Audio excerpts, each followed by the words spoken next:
Good day, students. Welcome to math.serve.com. In this clip, we're going to be going over our Algebra 1 Cycle 6 review. All right, let's take a look at question 1. Question 1 reads, determine the range of the graph shown below. All right, so you have to remember what range is. The range is the vertical span of the graph. Okay, so if you project the graph onto the y-axis, what is the vertical span of it? That's the range, okay? But on the flip side, if you project the graph onto the x-axis, what you will get is the domain. All right, so you want to keep that in mind. The domain has to do with the width of the graph, the horizontal span, and on the other side, the range has to do with the vertical span of the graph. Okay? So if we project the graph onto the y-axis, you notice that the graph goes from 0 all the way up to 8. Okay? So that represents the range of the graph. So the answer to question number 1 is option letter D. Let's take a look at question 2. It says the graph below shows the cost per day for renting a jet ski. Which statement is true? So is the graph 0? Does it have a negative rate of change? Remember, rate of change is the same thing as the slope. Okay? So you want to keep that in mind. Let's put a side note here. So you want to note that rate of change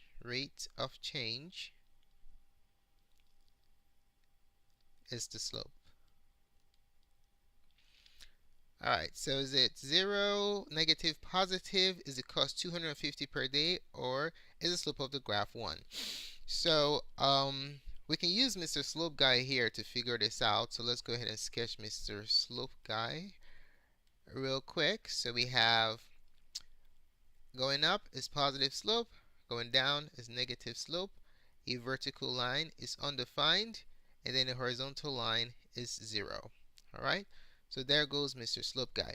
Alright, so in this particular question, we are looking at a line that's going up from left to right. So this line has a positive slope. Okay? So do we have an option there? It says the graph has a positive rate of change. Remember, rate of change is the same thing as what? Rate of change is the same thing as the slope. So the answer to question 2 is C. Let's take a look at the other options. Graph, the slope of the graph is 0. It will be horizontal in that case. The graph has a negative rate of change. It will be going down from left to right in that case. Positive rate of change basically means the graph is going up from left to right. Okay, so that's why that's the answer. D, the cost is $250 per day. So every day, what's the cost? $100. Okay, so for the first day is $100. So if you want to look at the cost per day, what you basically going to do is find the slope. But if you just look at the first set of points, you can clearly see that option D is wrong, because if it were 250 per day from 0 to 1, this number right here will be 250. But if you look at what we have, in order to achieve 250, it takes 4 days. So that's why option D is wrong. So A, B, and D are wrong. And then the slope of the graph is 1.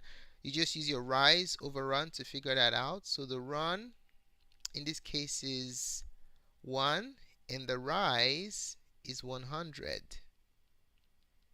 Okay, so your slope for this graph is going to be a rise of 100 over 1, and that is not equal to 1. So the answer cannot be E also. Alright, let's take a look at 3. Alright, let's take a look at question 3. It says the graph shows a relationship between the number of students and the number of books in a classroom. Which statement is true about the graph? So one thing you want to remember is the name of the values, the input values on the x-axis, and the name of the output values on the y-axis. Okay, so there are multiple names for that. So you want to remember that The x-axis is also known as your input or your independent variable. Independent variable. Okay, so think xi. X represents input or independent variable. Okay, and then your y-axis represents your, if something is not independent there, then it's what is dependent. Okay, so your y-axis is your output or your dependent variable. Dependent. Okay, xii and yod. All right, so keep that in mind. Now let's look at the options. There is less cost than time in days every day. That's false because the time is always greater than the cost. The independent variable is the time in days. So time in days is the independent variable. That's your answer right there. Okay, let's look at the other options. The rate of change is negative. That will mean that the slope is negative and the line will be going down from left to right. The slope is 0. That means that the line will be horizontal. The slope is undefined. That means that the line will be vertical. So we can clearly see that A, C, D, and E are wrong. The answer is B. All right, let's take a look at question 4. It says, what is the next point in the pattern? So if you study the pattern closely, we have 3, 2, 3, 4, 3, 6. You notice that for the x-axis, what you do is you add 0 every time. So from this x to x, you add 0. If you're adding 0 to something, what does that mean? It basically means that it's constant, right? So the next x, you're going to add 0, and then you're going to get what? 3. Okay? And then for the y's, what's the growth pattern there? You notice from 2 to 4, you add 4. I'm sorry, you add 2. So from 2 to 4 is plus 2. And then from 4 to 6 is plus 2. So that pattern continues. The next one will be 6 plus 2. 6 plus 2 is going to be 8. Alright, so 3, 8 will be the next point following the pattern. So answer is option D. Number 5, find the pattern. So we have 23, 21, 19. So what's going on here? You notice it's decreasing. Okay, so when it's decreasing, we're either dividing or subtracting. So from 23 to 21, let's say we are subtracting. Okay, so that is going to be minus 2. And then from 21 to 19, that's minus 2.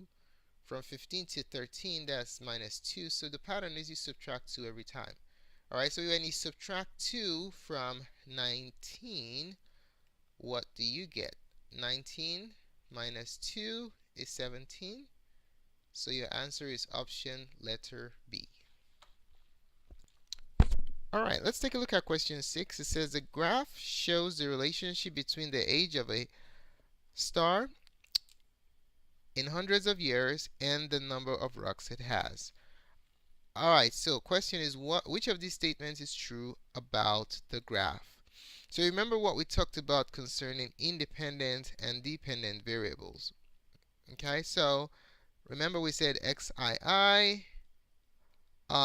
The x-axis is the input or what? Independent variable. Okay, and then your y-axis, yod, is your output or what? Is your output or dependent variable, right? Okay, so if we look at the options that we have, it says since the number of rocks is staying the same, there is no dependent variable. That's a lie. We have a dependent variable. It says since the age in years is growing, there is no independent variable. That's a lie. We have an independent variable. And then option C, the slope is undefined. Lines with undefined slope are vertical. This line is horizontal. This line has a slope of what? If it's horizontal, the slope is 0. Okay, remember the mouth of Mr. Slope guy? The slope is 0. Alright, and then option D, the independent variable is the age in years. Oh, exactly. See, the age in years is your x-axis. That is your independent variable. The answer is option letter D. All right, let's take a look at 7. It says, which equation describes the situation? The number of water bottles W is 10 more than the number of soda cans S. All right, so we're looking at the number of water bottles W is 10 more than the number of soda cans S. So more than, what operation is more? Less is subtract, times is multiply, or product, quotient is divide. More basically means you add. Okay, so the number of water bottles W is basically equal. Okay, so we're going to have W is equal 10 more. More means you add, than the number of soda cans S. Okay, so W equals 10 plus S. Option D is the answer.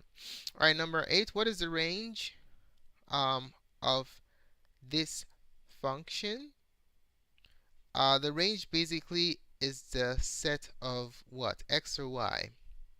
Remember, the range is the y-axis. Okay, so range is the y-axis, is also the output, and then is also the dependent variable. Okay, so we're looking at the x's here: 3, 4, 6, 5. So in this particular problem, the range is 3, 4, 6, 5.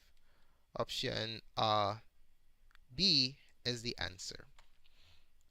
Number 9, it says the school band concert tickets cost $10 pre-order and $8 when they're bought in person. The band would like to make at least $820. If 50 tickets were pre-ordered, what is the minimum number of tickets that will have to be sold in person to meet the goal? Okay, so we have a total here of 820. Total is 820. This is both pre-order and ordered and bought in person. Okay, so we want to subtract the amount that was pre-ordered. Okay, so the pre-order is what? How do we calculate the pre-order? The pre-order is, you're going to look at the quantity times price. So the price of pre-order is $10 and the quantity is 50. If you multiply them together, you have 10 times 50. What is that? It is $500 for pre-order. So when we subtract these two, we have 320. This is the total number for the ones ordered in person. Okay, so if total is the unit price times quantity, then how do you get the quantity if you have the total and the unit price of 8? You do the inverse of multiplication, right? So if you want to get the unit price, or we know the unit price. If you want to get the quantity, you're just going to divide the total by price. So quantity is basically the total amount divided by the unit price to get the quantity. All right. So this is for in person. So the total is 820. To get the quantity, we're just going to divide that amount by the unit price of $8. So divided by 8, 820 divided by 8, you get, 320 divided by 8, you get 40. So there are 40 tickets. 40 tickets have to be bought in person in order for the school band to meet their goal. Answer is letter C. Number 10, it says find the slope of the line that passes through -2, 3, and 4, -5. So we're going to use the slope formula. Slope, which is m, rise over run, can be given by, if you're given coordinates y2 minus y1 divided by x2 minus x1.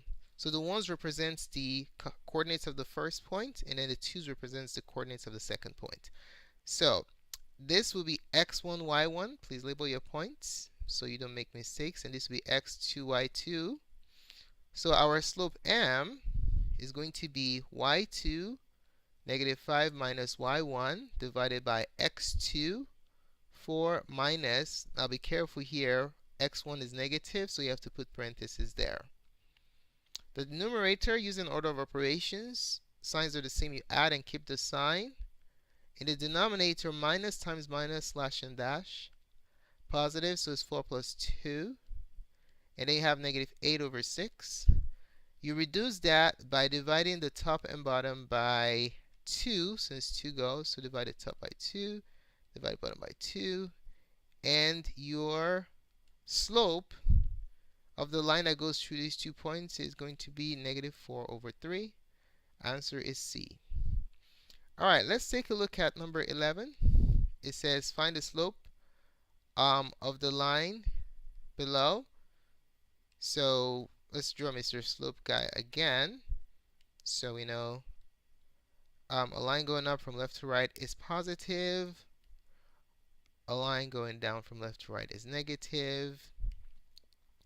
We know that a vertical line has undefined slope, and a horizontal line has a slope of 0. Okay, so there goes our Mr. Slope guy. Alright, so what is the answer to this question? We have a vertical line. The slope is undefined. Okay, so the answer to question number 11 is C. The slope is undefined. Alright, let's take a look at number 12. It says, which of the following relations does not represent a function? Okay, so we have 3 graphs and 2 maps. Let's look at the graphs first. So which one is not a function? If you take a look at the first graph, does it pass the vertical line test? So we're going to take a vertical line and sweep it across the entire domain. If it intersects more than once, then it fails. So how many times does this intersect this parabolic curve, this upside down U curve? It intersects once everywhere. So this passes the vertical line test. So this one is a function. Okay? Alright, let's take a look at the next one. We have a line that has a positive slope because it's increasing from left to right. If you sweep the vertical line, the VLT, through it, and it intersects more than once anywhere, it's not a function, but it intersects once everywhere. So it is a function. Okay? So this one is a function. And then the next one, let's take our vertical line.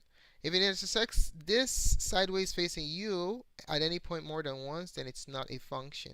Okay? More than once. Look at this point right here. It intersects once, twice. So this means this is not a function.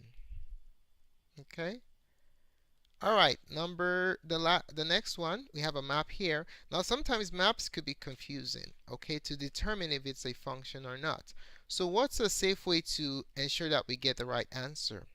When in doubt, you want to write it out, okay? So let's say we are not sure about this relation, if it's a function or not. So we're going to write it using the table. It makes it clearer, okay? So x and y, so 1 goes to 1, and then 2 goes to 1. Now you're going to focus on your inputs or x's. There cannot be repetitions in your x's. You cannot have the same x going to 2 y's.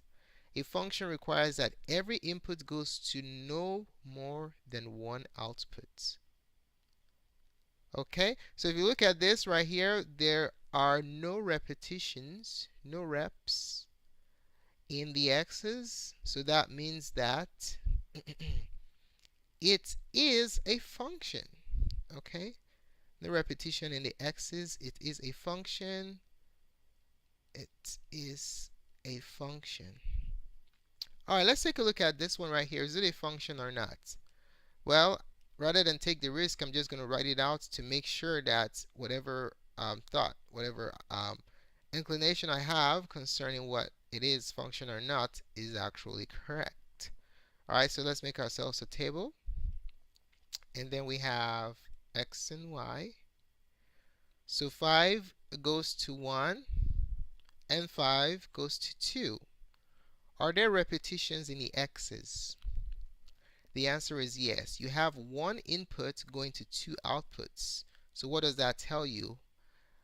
Not a function. So repetitions in the x's, not a function.